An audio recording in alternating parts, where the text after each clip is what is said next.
Good afternoon and welcome back to another episode of The Longing, where today we are going to be continuing to read Moby Dick. So, let's get cracking, shall we?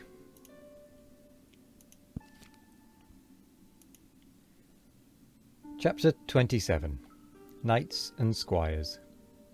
Stubb was the second mate. He was a native of Cape Cod, and hence, according to local usage, was called a Cape Codman.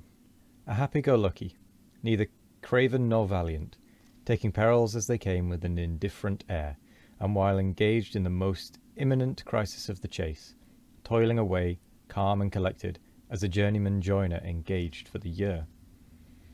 Good-humoured, easy and careless, he presided over his whaleboat as if the most deadly encounter were but a dinner, and his crew all invited guests.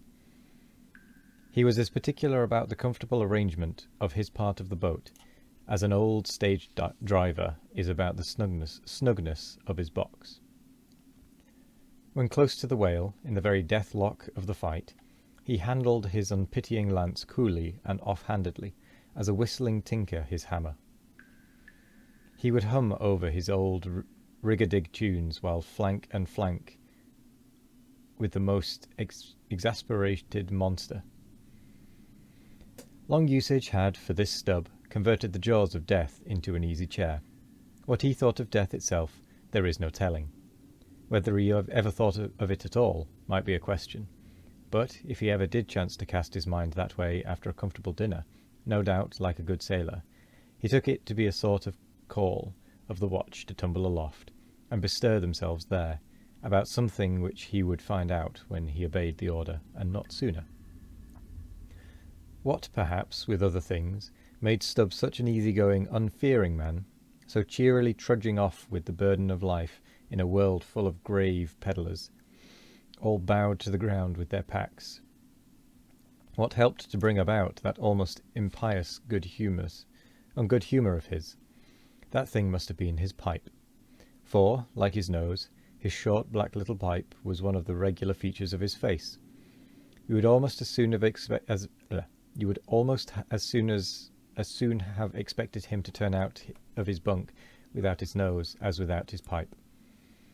He kept a whole row of pipes there, ready loaded, stuck in a rack within easy reach of his hand, and whenever he turned in, he smoked them all out in succession, lighting one from the other to the end of the chapter, then loading them again to be in readiness anew.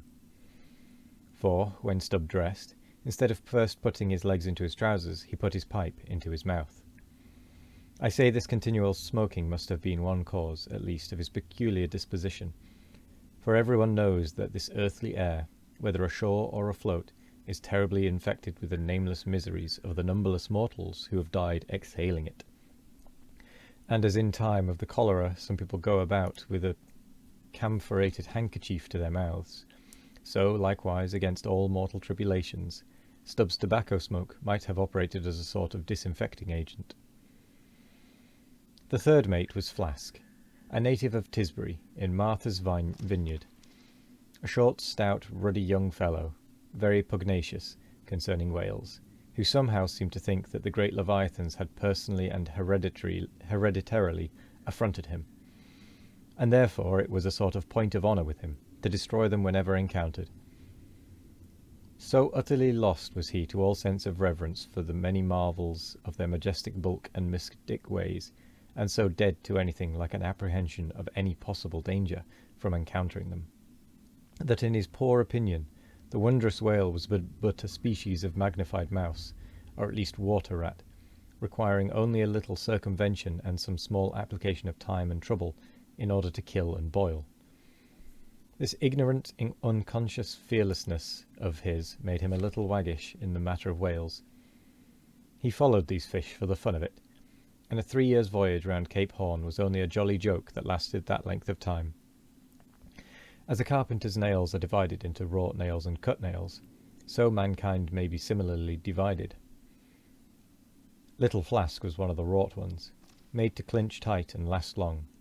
They called him King Post on board the Pequod, because, in form, he could be well likened to the short square timber known by that name in Arctic whalers.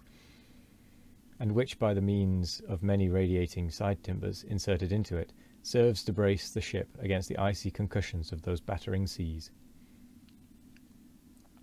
Now, these three mates, Starbuck, Stubb, and Flask, were momentous men. They it was who by universal prescription commanded three of the Pequod's boats as headsmen, in that grand order of battle in which Captain Ahab would probably marshal his forces to descend on the whales. These three headsmen were as captains of companies, or, being armed with their long, keen whaling spears, they were as a picked trio of lancers, even as the harpooneers were flingers of javelins. And since in this famous fishery each mate or headsman, like a Gothic knight of old, is always accompanied by his boat steerer or harpooneer, who in certain conjunctures provides him with a fresh lance when the former one has been badly twisted or elbowed in the assault, and moreover, as there generally subsists between the two a close intimacy and friendliness, it is therefore but meet that in this place we set down who the Pequod's harpooneers were, and to what headsman each of them belonged. First of all was Queequeg, whom Starbuck the chief mate had selected for his squire, but Queequeg is already known. Next was Tashtego, an unmixed Indian from Gayhead, the most westerly promontory of Martha's Vineyard, where there still exists the last remnants of a village of red men, which has long supplied the neighbouring island of Nantucket with many of her most daring harpooneers. In the fishery they generally go by the generic name of Gayheaders.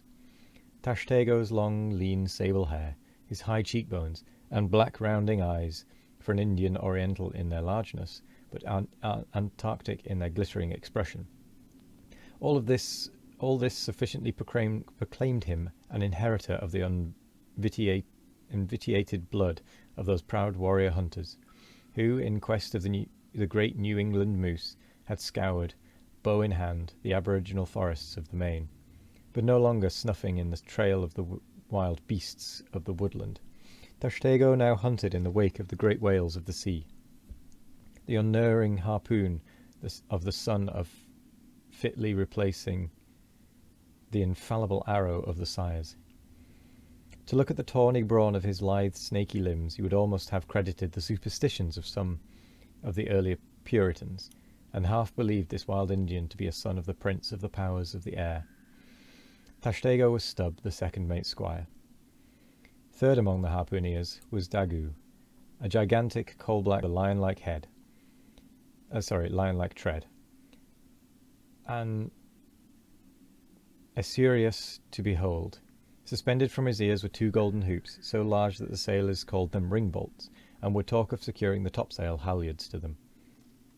In his youth Daggoo had voluntarily shipped on board of a whaler, lying in a lonely bay on his native coast, and never having been anywhere in the world but in Africa, Nantucket, and the pagan harbours most frequented by whalemen, and having now led for many years the bold life of the fishery in the ships of owners uncommonly heedful of what manner of men they shipped,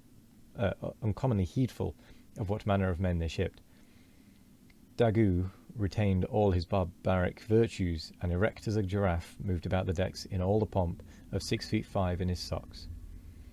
There was a corporeal humility in looking up at him, and a white man standing before him seemed a white flag come to beg truces of a fortress. Curious to tell, this imperial Ahasuerus Daggoo, I cannot say that word, was the squire of Little Flask, who looked like a chessman beside him. As for the residue of the Pequod's company, be it said that the present day not one in two of the many thousand men there, that at the present day not one in two of the many thousand men before the mast employed in the American whale fishery are Americans born, though pretty nearly all the officers are. Herein it is the same with the American whale fishery as with the American army, and military and merchant navies, and the engineering forces employed in the construction of the American canals and railroads. The same, I say, because in all these cases the native American liberally provides the brains, the rest of the world is generously supplying the muscles. No small number of these whaling seamen belong to the Azores, where the outward bound Nantucket whalers frequently touch to augment their crews from the hardy peasants of those rocky shores. In like manner, the Greenland whalers, sailing out of Hull or London, put in at at the Shetland Islands to receive the full complement of their crew. Upon the passage homewards, they dropped them there again. How it is, there is no telling, but islanders seem to make the best whalemen. They were nearly all islanders in the Pequod, isolates too. I call such, not acknowledging the common continent of men, but each isolato living on a separate continent of his own. Yet now, federated along one keel, what a set these isolatos were. An anarchis Klutz deputation from all the isles of the sea, and all the ends of the earth, accompanying old Ahab in the Pequod, to lay the world's grievances before that bar from which not very many of them ever come back. Black little Pip, he never did. Oh no, he went before. Poor Alabama boy, on the grim Pequod's forecastle. You shall ere long see him, beating his tambourine, prelusive of the eternal time, when sent for, to the great quarter-deck on high, he was bid strike in with angels, and beat his tambourine in glory. Called a coward here, hailed a hero there. And with that, that is the end of the episode, and the end of the chapter. So I'm going to say thank you very much for joining me. I hope you all have a wonderful morning, evening, afternoon, or night, no matter what time of day it is. I hope you all have a wonderful one of it. And as always, we will be back tomorrow with more of The Longing. Goodbye.